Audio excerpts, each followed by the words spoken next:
Time ಹೆಣ್ಮಕ್ಳಿಗೆ doubt ಬರ್ತೈತಿ, ನಾವು ಕನ್ಸೀವ್ ಆಗಬೇಕು ಸಲಾಗ ಸೆಕ್ಸ್ ಆದಮೇಲೆ ಇಂಟರ್ಕೋರ್ಸ್ ಆದಮೇಲೆ ಎಷ್ಟು ಟೈಮ್ ಮಟ್ಟ ಮಕ್ಕೊಂಡು ಇರ್ಬೇಕು ರೀ.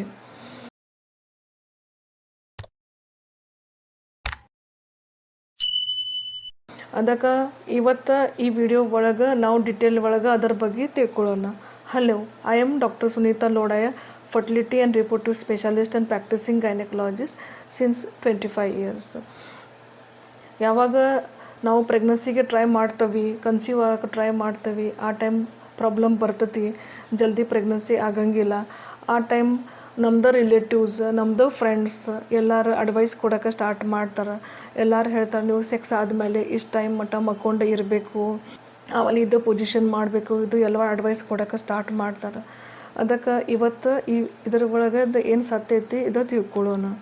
ಫಸ್ಟ್ ನಾವು ನೋಡೋಣ ಫರ್ಟಿಲಿಟಿ ವಿಂಡೋ ಏನು ಇರ್ತೈತಿ.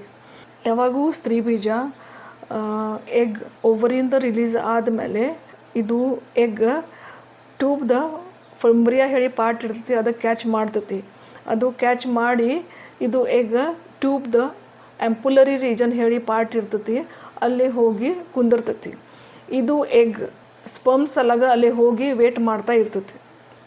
ಇದು ಎಗ್ದ ಲೈಫ್ ಹೆಣ್ಮಕ್ಳ ಶರೀರ ಒಳಗಿದ 18 to 24 ತಾಸು ಅಷ್ಟೇ ಇರ್ತೈತಿ. 18 to 24 ತಾಸು ಅಷ್ಟು ಇದು ಎಗ್ ಜೀವಂತ ಇರ್ತೈತಿ. ಇದ್ರದ್ದು ಫರ್ಟಿಲಿಟಿ ಪೊಟೆನ್ಷಿಯಲ್ ಇರ್ತೈತಿ. ಎರಡನೇದು ಸಿಮೆನ್. ಸ್ಪರ್ಮ್ ವಜೈನ ಒಳಗೆ ಡಿಪಾಸಿಟ್ ಆದಮೇಲೆ ಅದು ಸ್ಪರ್ಮ್ಸ್ ಮ್ಯಾಲೆ ಹೋಗ್ಲಿಕ್ಕೆ ಗರ್ಭಚೀಲ ಒಳಗೆ ಹೋಗ್ಲಿಕ್ಕೆ ಸ್ಟಾರ್ಟ್ ಮಾಡ್ತವೆ. ಇದು ಸ್ಪರ್ಮ್ಸ್ ಹೆಣ್ಮಕ್ಳ ಶರೀರ ಒಳಗೆ 3 to 5 ದಿವಸ ಅಷ್ಟು ಜೀವಂತ ಇರ್ತಾವೆ. ಇದರ ಸಲಾಗ ಯಾರಿಗೆ ಕನ್ಸೀವ್ ಆಗೋಕ್ಕೆ ಇಂಟ್ರೆಸ್ಟ್ ಇರ್ತೈತಿ ಅವ್ರಿಗೆ ನಾವು ಜನ್ರಲಿ ಓವ್ಯುಲೇಷನ್ಗಿಂತ 3 ದಿವಸ ಮೊದಲು, ಆಮೇಲೆ ಓವ್ಯುಲೇಷನ್ ಆದಮೇಲೆ 3 ದಿವಸ ಅವ್ರಿಗೆ ಸೆಕ್ಸ್ ಮಾಡೋಕ್ಕೆ ಅಡ್ವೈಸ್ ಮಾಡ್ತವೆ. ಅದರಿಂದ ಪ್ರೆಗ್ನೆನ್ಸಿ ಚಾನ್ಸ್ ಹೆಚ್ಚಿಗೆ ಆಗ್ತೈತಿ. ಈಗ ನಾವು ಏನು ಕೇರ್ ಮಾಡಬೇಕದು ನೋಡೋಣ. ಜನ್ರಲಿ ಕೆಲವರು ನಮ್ಮ ಫ್ರೆಂಡ್ಸ್ ರಿಲೇಟಿವ್ಸ್ ಅಡ್ವೈಸ್ ಮಾಡ್ತಾವೆ, ನೀವು ಇದು ಪರ್ಟಿಕ್ಯುಲರ್ ಪೊಸಿಷನ್ ಮಾಡಿದ್ರೆ ನಿಮ್ಗೆ ಕನ್ಸೆಪ್ಷನ್ ಜಲ್ದಿ ಆಕತಿ, ಈಸಿ ಆಕತಿ. ಬಟ್ ಆ್ಯಕ್ಚುಲಿ ಇದು ಸತ್ಯ ಇಲ್ಲ. ಪೊಸಿಷನ್ ಮ್ಯಾಟರ್ ಮಾಡೋಂಗಿಲ್ಲ. ಇದರ ಒಳಗೆ ಇಂಪಾರ್ಟೆಂಟ್ ಅಂದ್ರೆ ಸಿಮೆನ್ ವಜನ ಒಳಗೆ ಹೋಗಿ ಡಿಪಾಸಿಟ್ ಆಗಬೇಕು, ಅದು ಮುಖ್ಯ. ಈ ಸಿಮೆನ್ ಒಳಗೆ ಏನೇನು ಇರ್ತೈತಿ, ಈ ಸಿಮೆನ್ ಒಳಗೆ millions of sperms, seminal fluid, prostatic fluid, bacteria, pus cells ಮತ್ತು ಪ್ರೋಸ್ಟಾಗ್ಲ್ಯಾಂಡಿನ್ಸ್ ಹೇಳಿ ವಸ್ತು ಇರ್ತಾವೆ. ಸಿಮೆನ್ ವಜನ ಒಳಗೆ ಡಿಪಾಸಿಟ್ ಆದ ತಕ್ಷಣ ಸ್ಪರ್ಮ್ಸ್ ಗರ್ಭಚೀಲ ಸೈಡ್ಗೆ ಮ್ಯಾಲೆ ಹೋಗ್ಲಿಕ್ಕೆ ಸ್ಟಾರ್ಟ್ ಮಾಡ್ತಾರೆ. ಇದು ಮಿಲಿಯನ್ಸ್ ಆಫ್ ಸ್ಪರ್ಮ್ಸ್ ಒಳಗೆ ಕೆಲವ್ರು ಥೌಸಂಡ್ಸ್ ಆಫ್ ಸ್ಪರ್ಮ್ಸ್ ಅಷ್ಟು ಗರ್ಭಚೀಲ ಮಟ್ಟ ಮುಟ್ತತಿ. ಈ 1000 ಸ್ಪರ್ಮ್ಸ್ ಒಳಗೆ 300 to 500 ಅಷ್ಟ ಟ್ಯೂಬ್ ಮಟ್ಟ ಮುಟ್ತತಿ. ಆ 300 to 500 ಒಳಗೆ ಒಂದು ಸ್ಪರ್ಮ್ ಅಷ್ಟ ಎಗ್ ಜೋಡಿ ಫರ್ಟಿಲೈಸ್ ಆಗಿ ಪಾಪು ತಯಾರು ಆಗ್ತೈತಿ. ಅದಕ್ಕೆ ಈ ಸ್ಪರ್ಮ್ಗೆ ವಜನ ಒಳಗೆ ಡಿಪಾಸಿಟ್ ಆದಮೇಲೆ ಅಲ್ಲಿಂದ ಆ್ಯಂಪುಲರಿ ರೀಜನ್ ಆಫ್ ಟ್ಯೂಬ್ ಅಲ್ಲೇ ಮಟ್ಟ ಮುಟ್ಲಿಕ್ಕೆ ಡಿಸ್ಟೆನ್ಸ್ ಎಷ್ಟೈತಿ ನೋಡೋಣ.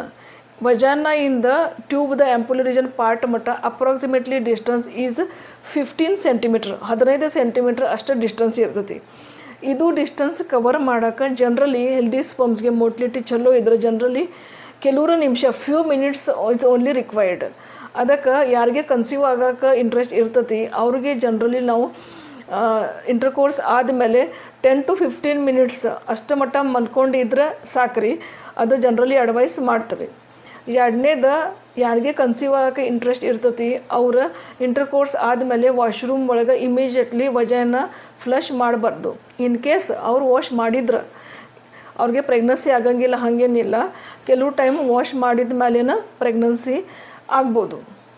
ಅದಕ್ಕೆ ಇವತ್ತು ಈ ವಿಡಿಯೋ ಒಳಗೆ ನಾವು ಪ್ರೆಗ್ನೆನ್ಸಿ ಆಗಬೇಕು ಸಲಾಗ ಸೆಕ್ಸ್ ಆದಮೇಲೆ ಎಷ್ಟು ಟೈಮ್ ಮಟ್ಟ ಮಲ್ಕೊಂಡು ಇರಬೇಕು ಅದ್ರ ಬಗ್ಗೆ ಡಿಟೇಲ್ ನೋಡಿದ್ವಿ. ಇದೇ ಪ್ರಕಾರ ನಾವು ಪ್ರೆಗ್ನೆನ್ಸಿ ರಿಲೇಟೆಡ್, ಇನ್ಫರ್ಟಿಲಿಟಿ ರಿಲೇಟೆಡ್ ಮತ್ತು gynaec related video regularly upload ಮಾಡ್ತೀವಿ. ನೀವು ನೋಡ್ತಾ ಇರ್ರಿ. Thank you.